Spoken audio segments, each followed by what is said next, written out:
MSP है, MSP था, MSP रहेगा। आप लोगों को गर्व होना चाहिए कि देखिए मनमोहन सिंह जी ने कहा था वो मोदी को करना पड़ रहा है। गर्व कीजिए। ये देश हर सिख के लिए गर्व करता है। ठीक है, आप आंदोलन के मुद्दों को लेकर के इस सरकार को घेर लेते हैं, लेकिन साथ साथ किसानों को भी कहते हैं कि भाई बदलाव बहुत जरूरी है, बहुत साल हो गए, अब नई चीजों को लेना पड़ेगा, तो देश आगे बढ़ता है। लेकिन अब मुझे लगता है कि राजनीति इतनी हावी हो जाती है कि अपने ही विचार छूट जाते हैं। लेकिन जो ये सब कर रहे हैं अच्छा है। आदरणीय डॉक्टर मनमोहन सिंह जी यहाँ मौजूद है, मैं उन्हीं का एक कोट आज पढ़ना चाहता हूँ। हो सकता है जो यू टर्न कर रहे हैं वो मेरी बात माने या न माने, मनमोहन सिंह जी की तो बात जरूर मानेंगे। There are other rigidities because of the whole marketing regime set up in the 1930s, which prevent our farmers from selling their produce where they get the highest rate of return. It is our intention to remove all those handicaps which come in the way of India realizing its vast potential as one large common market. ये आदरणीय मनमोहन सिंह जी का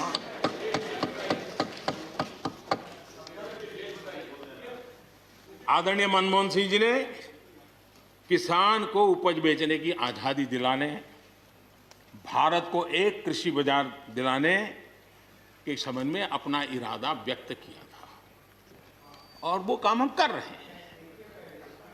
और मुझे आप लोगों को गर्व होना चाहिए कि देखिए मनमोहन सिंह जी ने कहा था वो मोदी को करना पड़ रहा है। गर्व कीजिए।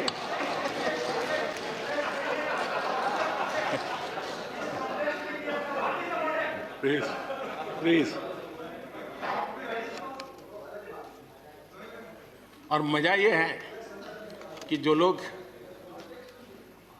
पॉलिटिकल बयानबाजी करते हैं उछल उछल करके, उनके राज्यों में भी जब उनको मौका मिला है, इसी में से आधा अधूरा कुछ न कुछ किया ही किया है। हर किसी ने, यहाँ जो विरोध में दल है उनकी भी जहाँ सरकारें हैं वहाँ आधा अधूरा कुछ न कुछ तो किया ही है, क्योंकि उनको भी मालूम है रास्ते का रास्ता तो यही है। और मैंने देखा इस चर्चा में लॉ का जो स्पिरिट है उस पर किसी की चर्चा नहीं हुई है। शिकायत दिया गया तरीका ठीक नहीं था, जल्दी कर दिया, इसको नहीं पूछा, ये रहता है। वो तो परिवार में शादी होती है तो भी फूफी नाराज होकर के कहती है मुझे कहाँ बुलाया। वो तो रहता है, इतना बड़ा बड़ा परिवार है तो रहता ही है। हम लोग कुछ शब्दों से बड़े परिचित हैं, श्रमजीवी, बुद्धिजीवी, ये सारे शब्दों से परिचित हैं। लेकिन मैं देख रहा हूं कि पिछले कुछ समय से इस देश में एक नई जमात पैदा हुई है, एक नई बिरादरी सामने आई है, और वो है आंदोलनजीवी। ये जमात आप देखोगे, वकीलों का आंदोलन है वो ना वहां नजर आएंगे, स्टूडेंट का आंदोलन है वो वहां नजर आएंगे, मजदूर का आंदोलन है वो वहां नजर आएंगे, कभी पर्दे के पीछे कभी पर्दे के आगे। एक पूरी टोली है जी जो आंदोलनजीवी है। वो आंदोलन के बिना जी नहीं सकते हैं और आंदोलन से जीने के लिए रास्ते खोजते रहते हैं।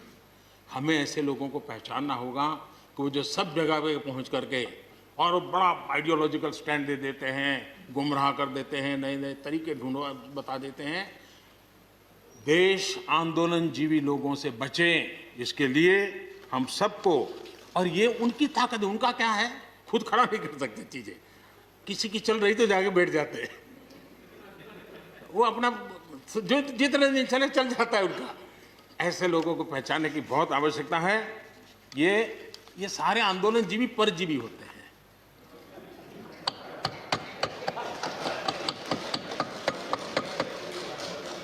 और यहां पर सब लोगों को मेरी बात से आनंद इसलिए होगा कि आप जहां जहां सरकारें चलाते होंगे आपको भी ऐसे परजीवी आंदोलनजीवियों का अनुभव होता हो। और इसलिए उसी प्रकार से एक नया मैं चीज देख रहा हूं, देश प्रगति कर रहा है, हम एफडीआई की बात कर रहे हैं, फॉरेन डायरेक्ट इन्वेस्टमेंट, लेकिन मैं देख रहा हूं इन दिनों एक नया एफडीआई मैदान में आया है। ये नए एफडीआई से देश को बचाना है जी। एफडीआई चाहिए, फॉरेन डायरेक्ट इन्वेस्टमेंट, लेकिन ये जो नया एफडीआई नजर का आ रहा है, ये नए एफडीआई से जरूर बचना होगा। और ये नया एफडीआई है foreign destructive ideology, foreign destructive ideology. और इसलिए इस एफडीआई से देश को बचाने के लिए हमने और जागरूक रहने की जरूरत है। कोई कमी हो तो उसको ठीक करेंगे, और कहीं ढिलाई है तो उसको कसेंगे। ऐसा तो है नहीं कि सब दरवाजे बंद कर दिए बस। और इसलिए मैं कहता हूं, मैं विश्वास दिलाता हूं कि मंडियां अधिक आधुनिक बने, अधिक प्रतिस्पर्धी होगी। इस बार बजट में भी उसके लिए हमने प्रावधान किया है। इतना ही नहीं, एमएसपी है, एमएसपी था, एमएसपी रहेगा। इस सदन की पवित्रता समझे हम। जिन 80 करोड़ से अधिक लोगों को सस्ते में राशन दिया जाता है, वो भी कंटिन्यू रहेगा। इसलिए मेहरबानी करके भ्रम फैलाने के काम में हम न जुड़े, क्योंकि हमको देश ने एक विशिष्ट जिम्मेवारी दी है। लेकिन कुछ लोग हैं जो भारत अस्थिर रहे, अशांत रहे, इसे लगातार कोशिशें कर रहे हैं।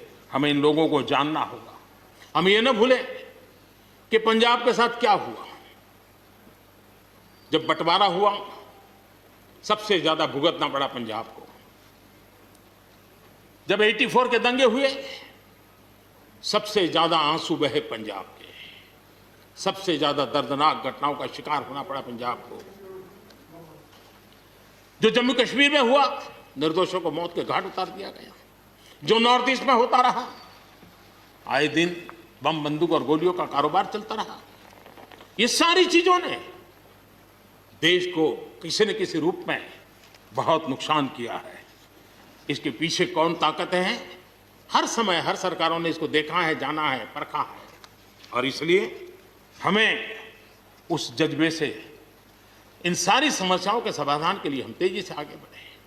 और हम ये न भूलें कि कुछ लोग हमारे, खास करके पंजाब के, खास करके सिख भाइयों के दिमाग में गलत चीजें भरने में लगे हैं। ये देश हर सिख के लिए गर्व करता है। देश के लिए क्या कुछ नहीं किया इन्होंने। उनका जितना हम आदर करें उतना कम है। गुरुओं की महान परंपरा को, और मेरा भाग्य रहा है मुझे पंजाब की रोटी खाने का अवसर मिला है। मैं जिंदगी में बहुत महत्वपूर्ण वर्ष पंजाब में बिताए हैं, इसलिए मुझे मालूम है। और इसलिए जो भाषा उनके लिए कुछ लोग बोलते हैं, उनको गुमराह करने के जो लोग प्रयास करते हैं, इससे कभी देश का भला नहीं होगा। और इसलिए हमें इन दिशा में चिंता करने की आवश्यकता है।